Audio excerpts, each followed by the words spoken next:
Bismillahirrahmanirrahim. Assalamualaikum warahmatullahi wabarakatuh.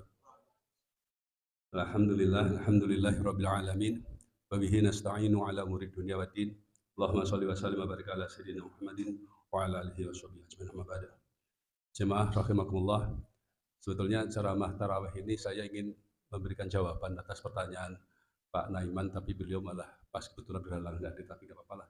Sudah terlanjur disiapkan, daripada menyampaikan yang nggak disiapkan, nanti malah jadi berantakan. Kan gitu. Yaitu tentang A'udzubillahi minasyaitonirrajim. Laqad khalaqnal insana fi kabad, dan seterusnya.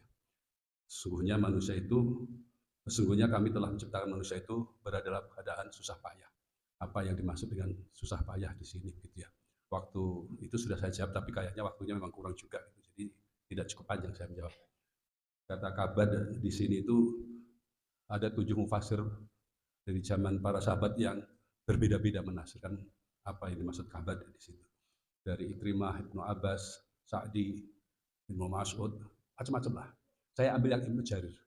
Ya, menurut saya ini pendapat yang paling cocok lah untuk saya yang hanya pengikut ini ya kan. Kalau pengikut kan boleh mengikuti yang mana saja ya, Ustaz Joko ya. Ibnu Jarir itu memilih pendapat yang mengatakan bahwa makna yang dimaksud ialah berada dalam kesusahan menghadapi semua urusan dan penanggulangannya yang berat. Jadi memang manusia itu fitrahnya itu memang susah. Kalau manusia kok nggak ngikuti fitrah ini, artinya maunya santai-santai saja, tidur, bangun, makan, tidur, bangun, makan, itu pasti hidupnya pegel-pegel itu. Nggak cocok aja dengan kehidupan yang seharusnya dia jalani. Kosong, hampa. Jangankan yang suka nganggur, yang suka santai, yang suka kerja malas-malasan, jangankan yang begitu. Yang kerja keras saja bisa-bisa nanti juga kosong rasanya. Karena itulah kemudian dia mengalami apa yang disebutkan dalam ayat berikutnya, ayahsabu alaihi yaqdiru alaihi ahad. Apakah manusia itu menyangka bahwa sekali-sekali tidak seorang pun yang berkuasa atasnya. Ini sudah mulai mengalami apa yang disebut dengan arogansi eksistensial. Dia sudah merasa kerja keras gitu kan, bangun pabrik, bangun industri, bangun apa? Perusahaan macam-macam lah, termasuk kelapa sawit gitu ya, babat hutan gitu ya, udah merasa hebat lah itu. Tapi terus dia mengalami apa yang disebut dengan arogansi eksistensial, merasa sudah yang jumawa lah gitu ya. Nah, pada titik ini kemudian Allah nyindir gitu ya. Ayahsabu alaihi yaqdiru alaihi ahad. Emang kagak ada yang lihat Allah gitu lah kira-kira gitu bahasanya itu.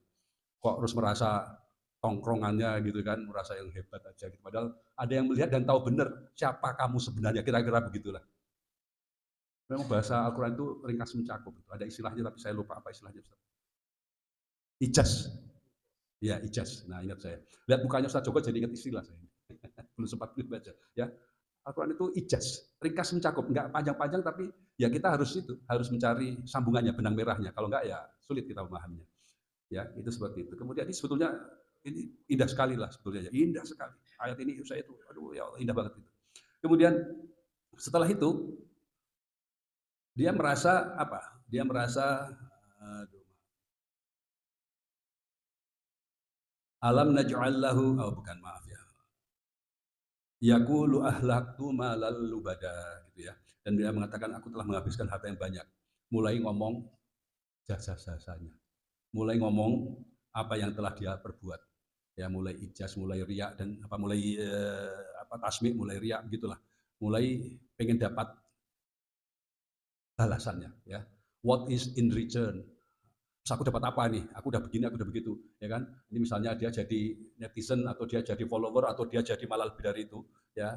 Misalnya apa sih? Misalnya apa projo gitu ya, saya nggak tahu projo itu ya. Pokoknya begitulah. Terus setelah menang, aku dapat apa? Gitulah kira. Mulai bahasanya itu membahasakan apa keuntungan bagi dirinya ya.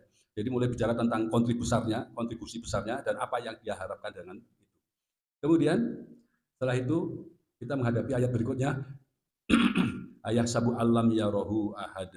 Apakah dia menyangka bahwa tidak seorang pun yang melihatnya? Kalau tadi dia sepenuhnya yang berkuasa atasnya, ya karena dia merasa punya arogansi eksistensial. Kalau sekarang apa nggak ada yang melihatnya?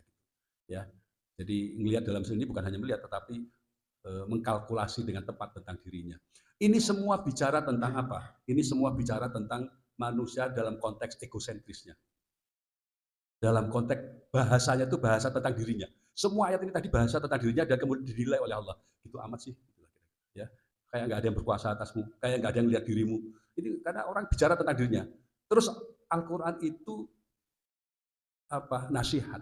Al-Quran itu merupakan sesuatu yang sifatnya transformatif, bukan semata-mata normatif. Bukan hanya ngatur, tapi mengajak orang berubah. Maka itu diajalah orang berubah falaqatahamal aqabah. Lah ini mulai bicara tentang memikirkan orang lain, ya. Dari tabat menjadi al-aqabah. Bukan hanya mikirin susah payah hidupnya sendiri, tapi mulai mikirin susah payahnya hidupnya orang. Mulai diarahkan cara berpikir itu, mbok jangan mikirin tentang diri sendiri yang sudah begini, sudah begitu, sudah apa untuk orang lain. Itu seperti itu, al-aqabah. Ya, dan seterusnya. Beberapa yang lain sudah pernah saya kupas di sini apa itu al-aqabah. Fakku rokobah antara lain ya, fakku rokobah melepaskan diri dari hasrat untuk membudakkan orang lain, untuk batur-batur ke orang lain. Ya, orang kan senang banget kalau jadi presiden itu coba berapa itu pas pampresnya, berapa itu ajudannya dan sebagainya lah. Itu senang banget. Memang pada dasarnya orang tuh senang sekali ya untuk dilayani gitulah ya. Ini melepaskan diri dari semangat melayani. Ya, Nabi aja jahit-jahit baju sendiri. Gitu, kira-kira itu. Umpamanya itu seperti itulah ya. Ya pernah Umar juga kan mencontohkan toh bahwa beras dipikulan gitu karena ada orang kelaparan kemudian agak mencaci Umar gitu ya. Karena membiarkan dirinya kelaparan gitu kan. Umar itu sedang melakukan yang namanya apa sih? Eh, yang dilakukan itu ya, kayak kalau orang ini masuk gorong-gorong, kalau ini apa sih? Bukan gorong-gorong tapi pokoknya sidak lah, malam-malam diam-diam gitu kan. Sidak gitu ke rakyatnya. Apa yang terjadi? Ternyata ada ibu-ibu yang menyesali kepemimpinan Umar karena nggak memperhatikan dirinya yang kelaparan. Itu yang namanya Umar bin Khattab itu ketakutan. Coba bayangkan, pemimpin ketakutan ya Umar bin Khattab itu.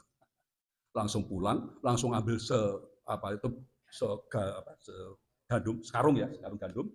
Terus kemudian ajudannya gitu ya, pas pampresnya kalau sekarang gitu kan, mau saya aja bawakan ya, tentu ewoh masuk bosnya presidennya bawa sendiri gitu. Enggak.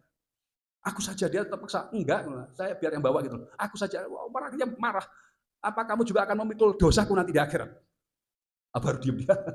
Baru dia diam, wah ini udah urusannya akhirat, udah begini dia nggak berani ngomong lagi dia. Itu contohnya seperti itu loh.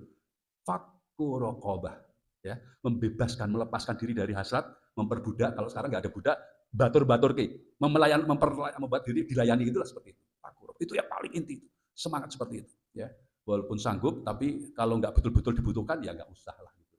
Saya pernah itu di rumah sakit ada satu pasien punya pembantu tuh sampai 4 atau 5 di dalam kamarnya. Coba, memang VIP sih memang kamarnya.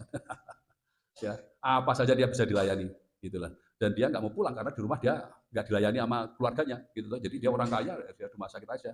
Kalau dia keluar kamar, "Oma, apa kabar?" kata perawat-perawatnya gitu kan. Kalau dia senang sekali itu. Ini semangat memperbudak itu seperti itu, ya. Itu yang paling berat itu kalau kita sudah mulai punya, kayak tadi di ayat-ayat sebelumnya, sudah mulai ada arogansi apa otoritas gitu ya, arogansi kepribadian, itu mulai seneng nyuruh-nyuruh, mulai seneng dilayani, dipertontonkan pada orang lain, dilayaninya itu seperti itu. Nah, paling berat adalah mematahkan selera untuk dilayani tadi itu.